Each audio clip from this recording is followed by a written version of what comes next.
Bawas tayo ng tubig. Palitan natin ng tubig. Deep well.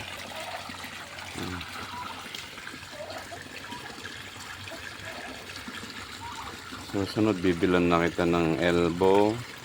Napunta doon, elbow, padiretso doon. Kaya magiging pan mo. Yan natin ng kwan.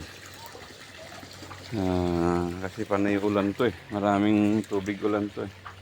Kaya maglalagay tayo ng kwan. Tubig. Fresh water. Fresh water ang ipapalit natin.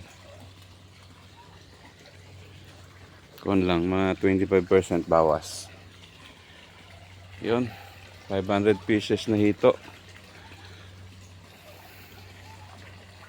Maraming magpapakita eh. Yun.